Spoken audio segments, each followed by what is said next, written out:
The Department of Justice made the first move. I personally approve the decision to seek a search warrant in this matter. Former President Trump now is making his rebuttal. The general rules, the president has the authority to declassify material. So what power does Trump have in this matter? We're going to break it down for you tonight. A car is stolen in the Denver metro with a 15-month-old inside. The person accused of stealing it is still on the loose. What you need to know tonight. Plus, the countdown is on for the return of Broncos football at Empower Field at Mile High. Good evening. Thank you for joining us at 10 o'clock. I'm Shannon Ogden. And I'm Jacqueline Allen. We begin tonight with the unsealed search warrant from the FBI search of former President Trump's Mar-a-Lago estate. The search warrant reveals FBI agents took 27 boxes of government records from the residence. 11 of those included classified documents, some marked top secret. And one of those was marked as top secret SCI, meaning only a select few government officials with the highest security clearance can see it. The warrant suggests agents were investigating violations related to the Espionage Act, unlawful removal of public records, and obstruction of justice by concealing, altering, or destroying records to impede an investigation. The former president's team says the documents seized from Mar-a-Lago, though, were declassified. Denver 7's Colette Bordelon joins us live in studio explaining how that might or might not impact the investigation. It can't be understated how much hinges on if these documents were classified or not. The FBI search warrant says one thing and Trump's team another. So I reached out to a political science expert to find out how something would even be declassified in the first place.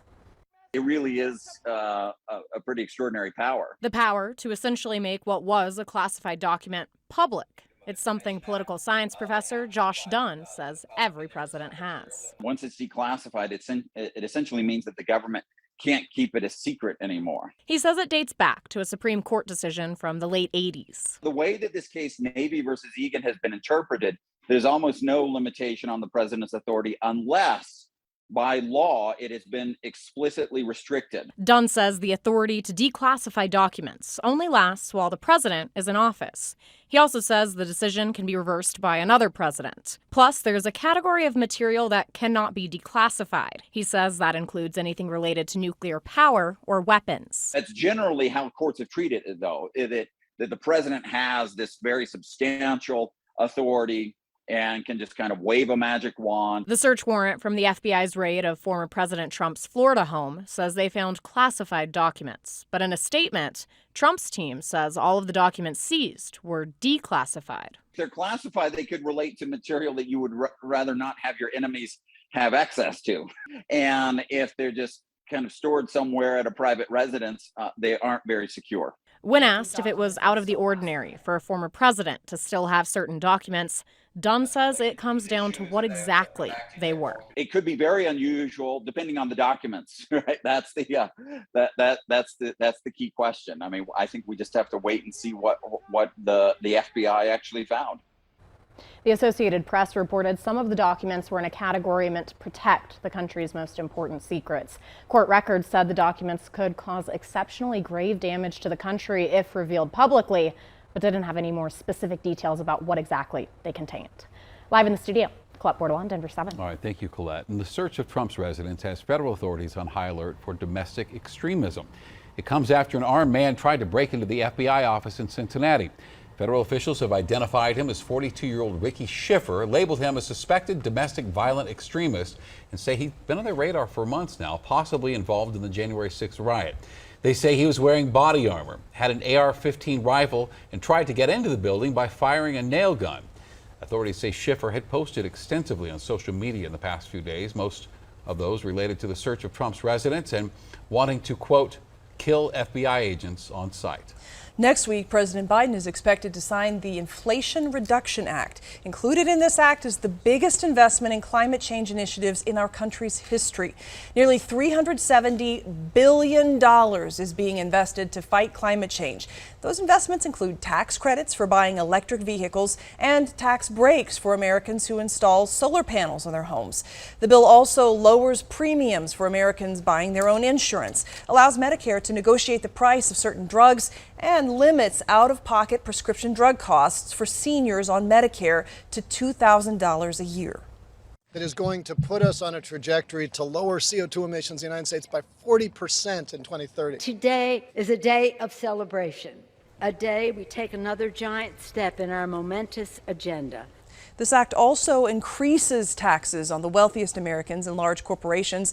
While a win for Democrats, Republicans call it reckless spending as our country is headed toward a recession. All right, let's get you caught up on some local headlines through the day. Right now, Aurora police are looking for the man they say stole a car this evening with a 15-month-old inside. The car was found near East Colfax and Clinton Street about 5:30 tonight. The baby was unharmed. Police are offering a $2,000 reward, though, for information. Well, Denver police, along with assistance from Westminster police, have arrested a 17-year-old boy for a deadly road rage shooting on I-70 2 weeks ago. Because of his age, his name and photo are not being released. 31-year-old Kevin Piaskowski was killed in that shooting, and immediately after the shooting, the teen crashed the stolen car he was in, crashed it with another stolen car. So now police are looking into whether that other stolen car is connected to the murder suspect. 5 former Aurora police officers will be arraigned in November in connection with Elijah McClain's death. They were set to be arraigned today, but the attorney asked for more time before entering a plea. McClain died nearly 3 years ago after being given a lethal dose of ketamine. Police departments across our state are struggling to retain and recruit officers. We checked in with several Denver Metro police departments, and here's what we found. Denver police are short a little more than 160 officers, but they have 64 recruits in the academy. Aurora Police has 40 vacancies. Englewood, 5 officers short. And the Arapahoe County Sheriff's Office is down 40 deputies. And that's leaving departments to find solutions to recruit and retain employees. As Denver 7's CB Cotton reports, a new training academy in Arapahoe County could help.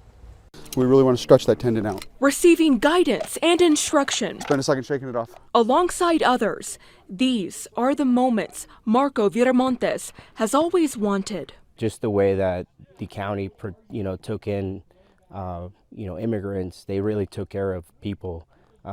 So it's something that really stuck with me. And now he's part of it. He's one of 25 recruits with the Arapahoe County Sheriff Office's new police academy. Yeah, I want to give back to my community. And fulfilling his dream comes at a critical time when departments across the country are facing staffing shortages. It's a long road ahead of us for sure. Joe Van Hook, an instructor with the new academy, There you go.